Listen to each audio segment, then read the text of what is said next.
Jadi distribusi itu menyalurkan kelebihan atau sesuatu yang ingin kita salurkan kepada orang-orang yang kurang mampu.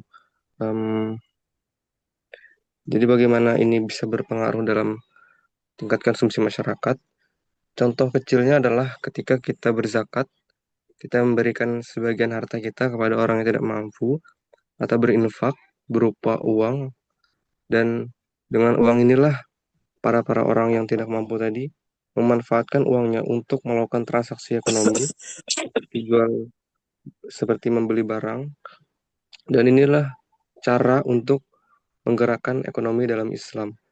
Ini hal yang mempengaruhi bergeraknya ekonomi dalam Islam dari itu tadi, berinfak ataupun zakat yang dimanfaatkan oleh orang yang tidak mampu untuk membeli suatu barang.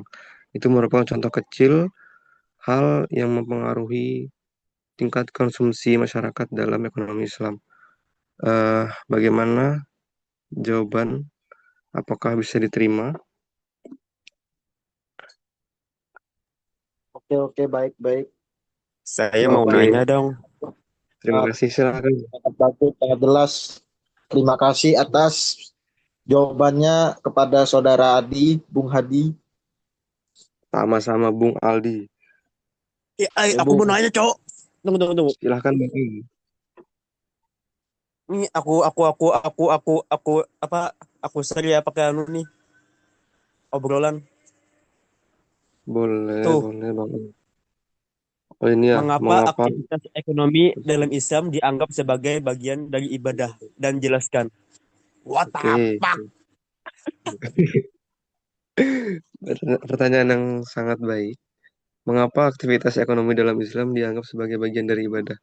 Jadi, ekonomi itu kan merupakan aktivitas, bukan hanya tentang produksi, konsumsi, dan juga distribusi, tapi kita tuh sebagai umat Islam harus menerapkan prinsip-prinsip Islami gitu.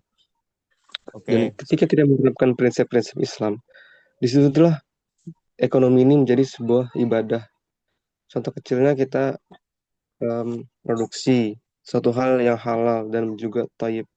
Satu hal yang halal memberikan sesuatu yang halal kepada umat muslim, kemudian hal yang baik kepada umat muslim, itu memberikan dampak yang positif bagi mereka gitu kan, dan memberikan juga manfaat bagi mereka yang mengkonsumsi barang produksi yang kita produksi. Em, Kemudian mengapa tuh? Dan itu merupakan jadi suatu hal ibadah gitu. Karena apa? Karena dia menerapkan prinsip-prinsip Islam. Ya salah satunya adalah produksi barang yang halal dan thayyib. Mungkin jawaban dari saya sekian. Terima kasih. Apakah jawaban bisa diterima dengan baik? Oke, jelas jelas. Kenapa Iya, dibisukan aku nih? Bisa tolong terima disebutkan kasih. bagian mana jelasnya? Al-Kahfi. Bentar, kita mempersingkat waktu teman-teman karena Zoom ini terbatas. Lanjut ya, pertanyaan berikutnya.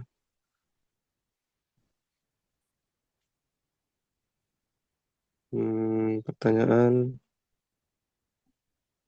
Oke, pertanyaan dari Ani Susilawati tentang apa yang dimaksud dengan produksi dalam perspektif Islam, ekonomi Islam.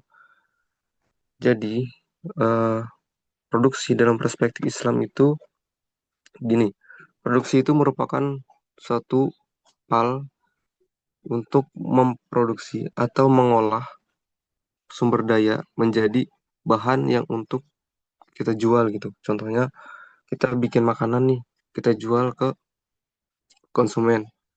Itu merupakan produksi. Lantas, bagaimana produksi dalam perspektif Islam? Yaitu, itu tetap berproduksi, tetap mengolah, tapi dengan prinsip-prinsip Islam.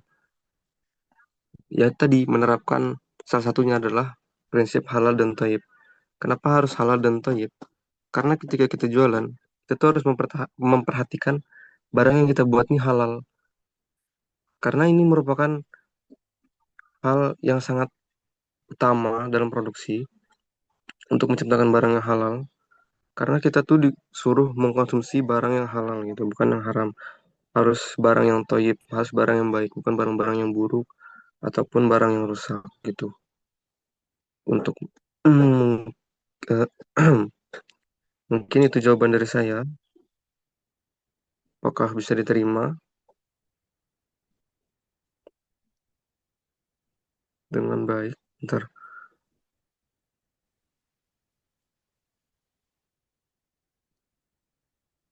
Eh,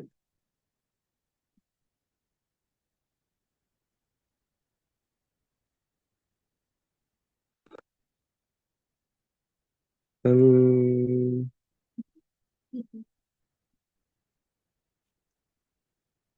apakah ada pertanyaan lain atau ada yang mau menambahkan?